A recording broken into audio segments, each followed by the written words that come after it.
احمدی اور غیر احمدی دونوں مکتبہ فکر کے نزدیک آن حضرت صلی اللہ علیہ وسلم نے اپنی امت کو آخری زمانہ میں ظاہر ہونے والے دجال کے نام سے موسوم عظیم فتنے سے متنبہ فرمایا۔ آئیے دیکھیں کہ ہر دو مکتبہ فکر احادیث مبارکہ میں مذکور دجال کی بنیادی علامات کو کس طرح بیان کرتے ہیں اور ان کے ہاں ان علامات کی کیا تفہیم و ادراک ہے۔ یہ بھی ارشاد نبوی ہے کہ دجال اپنے دشمنوں پر آگ کی بارش برسائے گا اور اپنے حمایتیوں کو پورا فراہم کرے گا۔ ہم نے حالیہ جنگوں میں یہ مناظر بھی اپنی آنکھوں سے دیکھے۔ دجال وہ گدھا ہے جس کے کانوں کے درمیان اتنا فاصلہ ہے اور وہ ہوا اور بادل کی نہیں ہے، دجال کی سواری ہے، بالکل وہ گدھا سواری، وہی بات میں عرض کر رہا ہوں کہ سواری ہے تو وہ سواری بادل اور ہوا کی رفتار کے ساتھ سفر کرے گی اور جو آگ کھائے گی اور پانی پیے گی۔ لہذا بس اجمالی طور پر تو ہم مانتے ہیں کہ ایک شخص دجال آئے گا اور وہ کانا ہوگا، اس کی ایک آنکھ ہوگی، لیکن اس کے پاس قوت اتنی ہوگی کہ وہ کسی زمین کو کہے گا کہ نکالو اس میں سے اپنے خزانے، اور وہاں جو ہے وہ پھر لہلہاتی ہوئی کھیتیاں ہو جائیں گی، زمین کے خزانے نکل آئیں گے، اور وہ جو ہے انتہائی تیز رفتار ہوگا، پوری دنیا میں چکر لگا لے گا چند دن کے اندر۔ پھر یہ کہ وہ رزق کے خزانوں کو اپنے قابو میں لے آئے گا کہ صرف اسی کو رزق دے گا جو اس کو تسلیم کرے کہ ہاں تو خدا ہے، اس کی خدائی کو تسلیم کرے۔ اہل ایمان پر وہ سخت ترین وقت ہوگا۔ ڈاکٹر شاہد مسعود صاحب کے نزدیک دجال کا اپنے دشمنوں پر آگ برسانا اور حمایتیوں کو خوراک فراہم کرنا مسلم ہے، اور یہ کہ یہ علامات ہم اپنی آنکھوں سے حالیہ جنگوں میں دیکھ چکے ہیں۔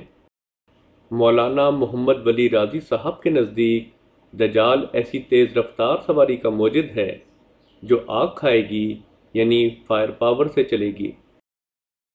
ڈاکٹر اسرار احمد صاحب کے نزدیک دجال اتنی قوت کا حامل ہوگا کہ اس کے حکم سے زمین لہلہاتی کھیتیاں اگائے گی اور اپنے خزائن نکال باہر کرے گی۔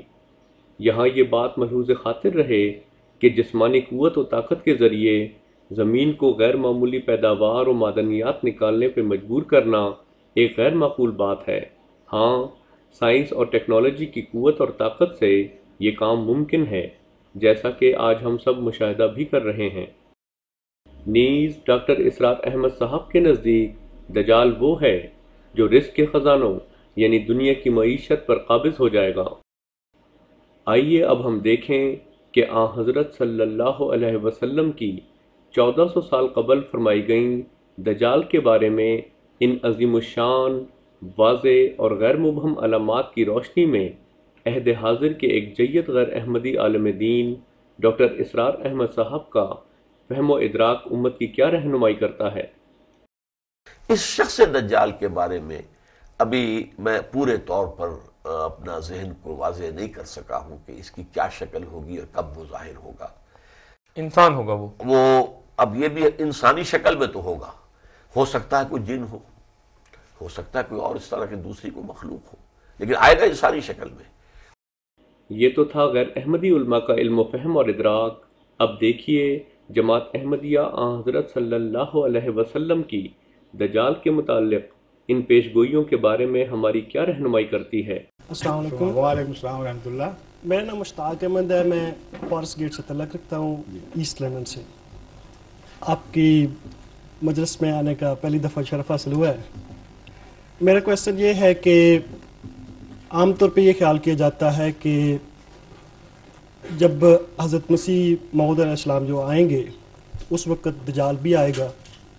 دجال جو ہے وہ کانا ہوگا، اس کے کان لمبے ہوں گے، اور عام طور پہ ذہن میں یہ چیز آتی ہے کہ کوئی دیو قسم کی چیز یا کوئی جن قسم کی چیز جی یہی الفاظ ہیں۔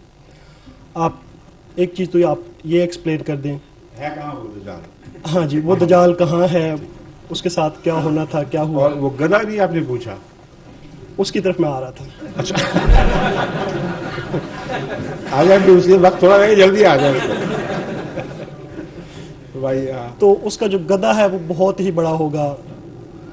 تو نہیں، اگلی بات یہ بتائیں، آگ کھا کے چلے گا جی، تو اب ہمارے لیے دو چیزیں پیش کرنی ہیں۔ ایک ایسا گدھا جو اتنا بڑا ہو جتنا حدیث میں بیان فرمایا گیا ہے کہ اس کے 2 کانوں کے درمیان 105 فٹ کا فاصلہ ہو، اس کے پیٹ میں آگ ہو، وہ آگ کھا رہا ہو، اور پھر بھی سواریاں اس کے اندر بیٹھیں، وہ اتنا تیز چلے کہ مہینوں کا فاصلہ گھنٹوں میں طے کرے، ہر منزل پہ سے روانہ ہونے سے پہلے اعلان کرے کہ میں چلنے لگا ہوں، جس نے آنا ہے آ کے مجھ میں بیٹھ جائے۔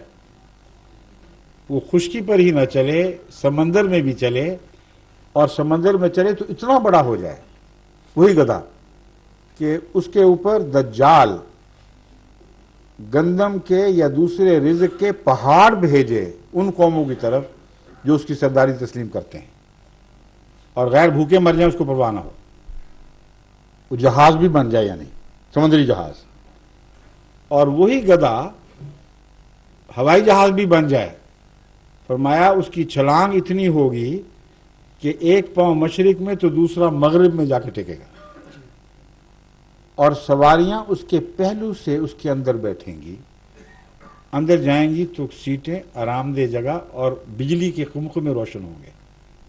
یہ ساری باتیں بتائے نا؟ جی اگر آپ بتاتے تو پہچان بھی جاتے، سوال ہی ختم ہو جانا تھا۔ اس لیے مولوی والی باتیں نہ کریں، میں ادب سے گزارش کرتا ہوں ساری بات بتا دیں تو سوال خود بخود حل ہوتا چلا جاتا ہے، سوائے ان کو جن کو توفیق نہیں باتیں سمجھنے کی۔ اس زمانے کی سواریوں کے متعلق اس سے زیادہ واضح اور عظیم پیشگوئی ناممکن تھی،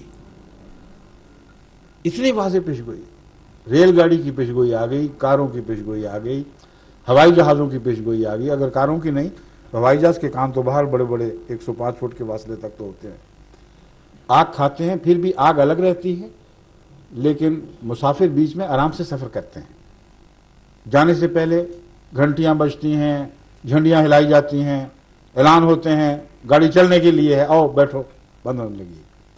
ایئرپورٹ پر اعلان ہو رہے ہوتے ہیں ہوائی جہاز اڑنے کے لیے تیار ہے، کراچی سے نیو یارک کے لیے تیار ہے، اور پھر جب بیٹھ جاتے ہیں پھر سفر کرتے ہیں۔ اتنی تفصیلی پیشگوئی ساری انبیاء کی تاریخ میں سے کوئی نکال کے دکھائیں اس شان سے پوری ہوئی ہو، اور ابھی گدھا نظر ہی نہیں آ رہا۔ تو وہ دجال جو اس گدھے کا مالک ہے، جس کے متعلق فرمایا کہ وہ اس گدھے کی طاقت سے اس پر سوار ہو کر دنیا کو فتح کرے گا۔ وہ کون لوگ ہیں؟